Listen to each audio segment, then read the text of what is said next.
A very warm good morning to my dear student of class 4. Today we are going to start a new chapter. The name of the chapter is Factors and Multiples. Chapter 10, Factors and Multiples, page number 52. Children, this is one of the important chapter and you have to understand the concept of factors and multiples. So, just now I am making you understand what is the difference between the factors and multiples. So, take out your copy first of all and your book. Whatever things I am giving you or I am writing in my copy, you should write in your copy also. Okay? So, let's start. What do you mean by factors? You know the table of 5? 5 1 is 5, 5 2 is 10, 5 3 is 15, 5 4 is 20, 5 5 is 25, like this. You know the table of 5? Okay. When we multiply two numbers, each of the numbers is being multiplied is called factor of the product. So, ये क्या है? 5 into 1, it's what? 5. 5 4 से क्या होता है? 20. So, 20 का दो factors है. कौन कौन? 5 भी और 4 भी. जब भी हम लोग दो डिजिट्स को मल्टीप्लाई करते हैं तो जो भी हमें आंसर मिलता है, जैसे अगर हम लोगों ने मल्टीप्लाई किया 3 into 6, ठीक है, so what we are getting 18. What we are getting 18. So 3 को और 6 को मल्टीप्लाई करेंगे तब हमें 18 मिलेगा. तो 3 और 6 दोनों ही 18 के मल्टीपल्स फैक्टर्स है. क्या है? 3 and 6 दोनों ही 18 के फैक्टर्स है. और दूसरे वर्ड में ये समझो कि अगर मैम ने बोला कि 18 का फैक्टर्स बताओ, तो 18 का factors first and very foremost thing 1 सबका फैक्टर होता है, ठीक है, और ये नंबर खुद भी अपना भी एक फैक्टर्स होता है. अब उसके बाद आप ध्यान देना कि किस किस के टेबल में 18 आता है. तो किसके टेबल में आएगा 18? 2 के टेबल में आता है 2 9 जा, तो ये हमारा 2 हो गया. अब यहाँ लिखो 2 into 9 इक्वल टू 18 हुआ. 2 है 9 है, तो एक फैक्टर तो 2 हो गया, 2 हमने लिख लिया. एक फैक्टर क्या हो गया? 9 भी है. अब 3 के टेबल में 18 आता है? हाँ आता है. 3 into 6 इज इक्वल टू 18. तो एक 3 भी हो गया, एक 6 भी हो गया, तो 3 भी लिखते हैं और 6 भी लिखते हैं, 9 भी लिखे. अब और किसके टेबल में 18 आता है? 9 के टेबल में भी आता है. 9 1 2 जा 18, तो हमने पहले ही 9 और 2 भी लिख दिया, लिखा ना. 6 के टेबल में भी आता है तो 6 भी लिख लिया और 3 भी ले लिया. 6 into 3 भी होता है ना 18. तो हमें पता क्या करना है? फैक्टर्स का मतलब है कि वो नंबर्स जो ये टेबल जिसके टेबल में ये पूरा का पूरा ये नंबर डिविजिबल हो जाए. तो 1 के टेबल पे ईजिली डिविजिबल होता है. 1 18 जा 18, 18 2 से करोगे तो 2 9 जा 18, 3 से करोगे तो 3 6 जा 18, 6 से करोगे तो 6 3 जा 18.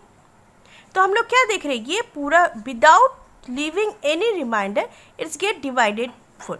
और 18 खुद भी इसका एक फैक्टर होता है. तो फैक्टर का मतलब क्या होता है कि हमें वो देखना है कि वो किस किस टेबल में वो नंबर्स आता है. ठीक है, क्लियर हुआ? यहाँ कुछ समझ में आया? चलो और आगे हम लोग पढ़ेंगे तो और समझ में आएगा. ठीक है, नाउ लेट्स सी. सिमिलरली अगर 72 ले, अगर मैम ने आपको बोले कि 72 का फैक्टर्स निकालो, तो 8 के टेबल में आता है. 8 9 जा 72, तो एक 8 भी एक इसका फैक्टर होगा और 9 भी इसका फैक्टर होगा. ऐसा नहीं कि 8 होगा 9 नहीं होगा. 8 and 9 both are the factors of 72.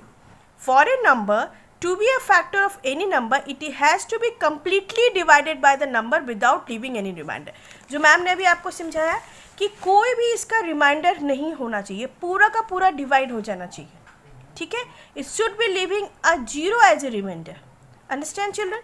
Now, every number will have at least two factors. Her number का कम से कम 2 फैक्टर्स होता है, एक 1 और एक नंबर itself. ठीक है, जो कोई भी एक नंबर लो, 93 लो, एक 93 एक नंबर है. 93 का भी 2 नंबर होता है, 2 फैक्टर होता है. 1 सभी का फैक्टर होता है और वो नंबर खुद मतलब 93 खुद भी अपना एक फैक्टर हो। इवन अगर 93 और 93 किसी के टेबल में नहीं आता हो, जैसे 23 फॉर एग्जांपल अगर हमने ले लिया 23, याद करो 2 के टेबल में आता है, 3 के टेबल में आता है, 4 के टेबल, किसी के टेबल में नहीं आता है 23। तो हम लोग इसका क्या क्या फैक्टर्स होगा, मैम ने बोला कि फैक्टर्स लिखो 23 का, तो आप क्या करोगे, फैक्टर्स ऐसे करोगे 1 एंड 23, और किसी के टेबल में 23 नहीं आता है, इसलिए हम लोग सिर्फ 1 और 23, मतलब हर नंबर का 2 फैक्टर जरूर होता है, 1 and number itself. Understand, clear हो गया। अब प्रॉपर्टीज ऑफ फैक्टर्स क्या क्या होता है। 1 is the factor of each number, और सभी नंबर का फैक्टर 1 जरूर होता है। Each number can be written as the product of 1 and the number itself. कोई भी नंबर लेंगे, अगर हम लोग 1 से उसको मल्टीप्लाई करेंगे तो वो नंबर खुद आएगा। तो 1 and its number same number are the 2 फैक्टर्स। 1 is the only number which has only 1 factor. अब 1 भी एक ऐसा नंबर है जिसमें सिर्फ उसका एक ही फैक्टर होगा, ठीक है। A factor of a number other than 0 is either less than और equal to the number itself. अगर कोई भी हम लोग नंबर ले लेंगे, उसका सबसे बड़ा फैक्टर क्या होगा। अगर मैं अभी आपको मैम ने बोला 12 का फैक्टर्स निकालो, तो ये तो सबसे पहले 1 होगा ही 1। उसके बाद किसके टेबल में 12 आता है, 2 का टेबल में आता है, 2 6 12 आता है, तो 2 के टेबल में आता है। 3 के टेबल में भी आता है, 3 के टेबल में भी आता है, 3 4 के टेबल में आता है, हाँ आता है, 4 3 5 के टेबल में नहीं आता है, 6 के टेबल में आता है, 7 के टेबल में नहीं, 8 के टेबल में नहीं, 9 के टेबल में नहीं, 10 के टेबल में नहीं, 11 के टेबल में नहीं, 12 के टेबल में। तो सबसे बड़ा फैक्टर क्या है, 12 ही। 12 का सबसे बड़ा फैक्टर क्या होगा, वही नंबर होगा सबसे बड़ा फैक्टर, है ना। इसी तरह चलो एक और एग्जाम्पल लेते हैं, 9 के क्या क्या फैक्टर्स होंगे। सबसे पहले 1 तो आंख बंद करके 1 लिखना है, 1 और 9 तो होगा ही, ठीक है 1। अब 2 के टेबल में 9 आता है, नहीं 3 के टेबल में आता है, हाँ कितने टाइम्स आता है, 3 3 9, तो 3 हो गया। और 4 नहीं, 4 के टेबल में 9 नहीं आता, 5 के टेबल में नहीं आता, 6 के टेबल में भी नहीं आता है, 7 के टेबल में भी नहीं आता, 8 के टेबल में भी नहीं आता, 9 के टेबल में आता है। तो 9 का क्या क्या फैक्टर हो गया, 1 3 9, और सबसे बड़ा फैक्टर क्या है, वो नंबर खुद। तो यहाँ पे जो थर्ड पॉइंट बोल रहा है ना, अ factor of a number other than 0, ठीक है, जो थर्ड पॉइंट बोल रहा है वो क्या बोल रहा है,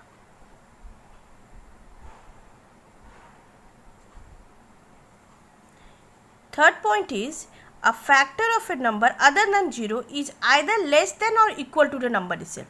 सबसे बड़ा फैक्टर 12 का सबसे बड़ा फैक्टर क्या होगा, या 12 ही होगा, ठीक है। 1 is the smallest factor of the number and the number itself is the greatest factor. 1 सबसे छोटा फैक्टर होगा और नंबर जो है वो सबसे बड़ा फैक्टर होगा। क्लियर हो गया। अब find all the factors of 30।